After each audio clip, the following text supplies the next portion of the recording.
आपली पुढची हिरो आहे ओरिसाच्या मलकनगिरीची हिम्मतवान खेळाडू जल्पना। तिने खेड्यातल्या मुलींना खेळण्यासाठी बाहेर काढलं आणि त्यांचा क्रिकेट आणि फुटबॉलचा एक संघ उभारला।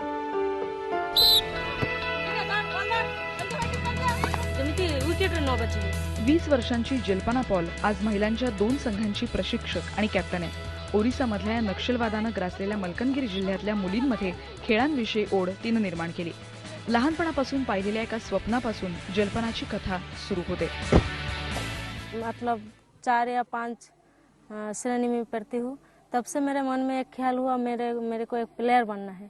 तो टीवी में देखी और लड़का लोग खेलते हैं लेकिन हमारे मलकानगिरी में कोई लड़की लोग नहीं खेलते थे पहले, तो लड़का लोग को साथ में खेलती थी। जल्पनाची आई ती फार लहान असताना गेली। घरचं काम सांभाळून ती शाळेत जाई, त्यामुळे तिला खेळायला फारसा वेळच मिळत नसे। पण असं असून सुद्धा तिनं सरावात कधी कसूर केली नाही। आम्ही खूप गरीब आहोत, तिला खेळायचंय पण आम्हाला परवडणं शक्य नाही, पण माझ्या मुलीची इच्छा खूप आहे। जल्पना फक्त स्वतःच्या स्वप्नाकरता झटली नाही, तर तिनं वयाच्या 15व्या वर्षापासून तिच्या जिल्ह्यातल्या इतर मुलींना खेळाकरता प्रोत्साहित करायला सुरुवात केली। मेरे पास एक तो बॉल था, वही लेके एक ही बॉल लेके हम ड्रेस भी नहीं थे पहले, जैसे हमारा पास जो भी थे वही पहन के खेलते थे। पण गरिबीशी झुंज देणाऱ्या मुलींना घराबाहेर काढून त्यांना मैदानावर खेळायला नेण्याकरता मुलींच्या घरच्यांना तयार करणं कठीण काम होतं। इथे मुलींना शाळेकरताही वेळ मिळत नाही, त्यांना घरी आईबरोबर बिड्या वळण्याकरता थांबावं लागतं। पण जल्पना प्रत्येक मुलीच्या घरी जाऊन मन वळवत होती। तिच्या चिकाटीला यश आलं। मला जल्पनाविषयी आदर वाटतो, पण फक्त कोरडे आभार मानून मला थांबायचं नाहीये। मला तिला खूप छान खेळून दाखवायचंय। ॲथलेटिक्स सारखे खेळ मलकानगिरीमध्ये फारसे चालत नाहीत, कारण सांघिक खेळामध्ये पालकांना किमान एक आधार असतो की मुली एकट्या नाहीयेत, तर त्यांच्याबरोबर इतर मुलीही आहेत। जल्पनानं आज जिल्ह्याला मुलींचा पहिला फुटबॉल आणि क्रिकेटचा संघ दिला। गेल्या 5 वर्षात तिनं 100हून अधिक मुलींना तयार केलंय आणि त्यातल्या 12हून अधिक मुलींना खेळाच्या कोट्यात नोकऱ्याही मिळाल्यात। जल्पनाची खेळाविषयीची निष्ठा पाहून जिल्हा प्रशासनानं तिला शाळेत नोकरी दिली, पण ही सुरुवात आहे। पुरेशा सुविधा आणि स्पॉन्सर्सच्या अभावामुळे जल्पनाला रोजच लढा द्यावा लागतो। कधी कधी जल्पनाला स्वतःचा महिन्याचा 3000 रुपये पगार खेळाकरता द्यावा लागतो। आणि सगळ्यात मुख्य म्हणजे स्वतः जल्पनाला शास्त्रशुद्ध प्रशिक्षणाची गरज आहे, जेणेकरून ती इतर मुलींना नीट शिकवू शकेल।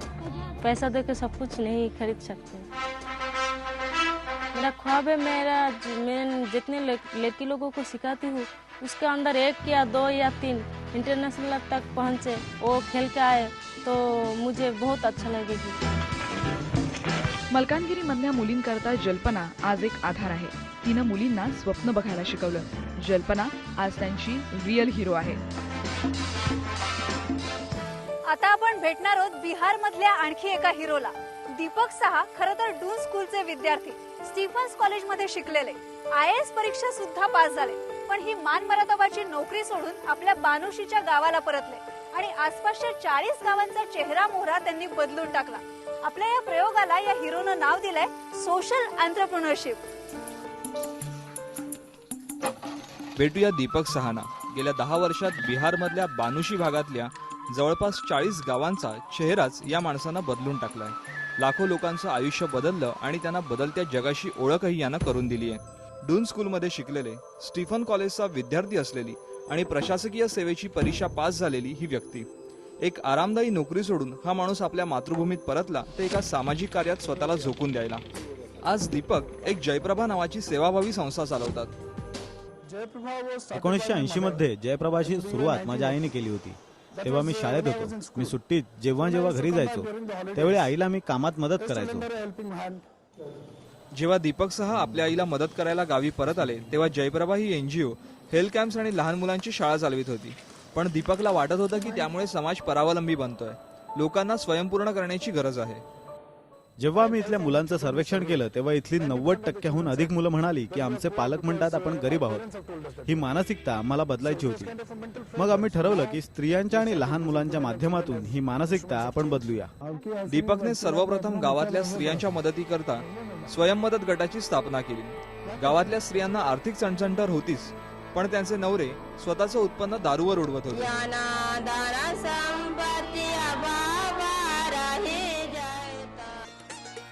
मग इथल्या स्त्रियांनी 10-20 रुपयांसारखी छोटी मोठी बचत करायला सुरुवात केली आणि अडीनडीला त्या आपल्या स्वयंमदत गटाकडून मदत घेऊ लागल्या.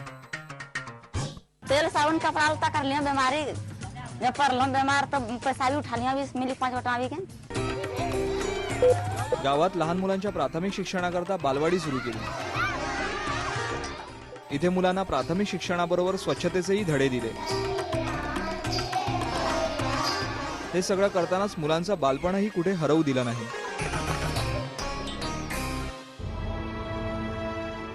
मग दीपकने आपलं लक्ष पाण्याच्या बचतीकडे वळवलं. पावसाचं पाणी साठवण्याच्या काही योजना सुरू केल्या. आता शेतकरी सिंचनाचा लाभ घेऊन शेतीत प्रयोग करू लागले. कमी पाण्याच्या प्रदेशातही आता पाणी खेळू लागलंय. तुम्ही बघितलं असेल की इथे आर्थिक दारिद्र्य जवळजवळ नाहीच आहे. दीपक करता सुरुवातीला ही एक प्रयोगशाळा होती, ज्याचं रूपांतर आज एका आदर्श विकास मॉडेलमध्ये झालंय.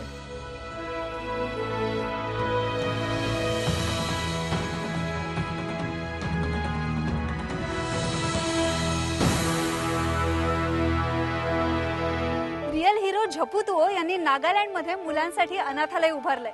ब्रेक नंतर जाऊया या अनाथालयामध्ये.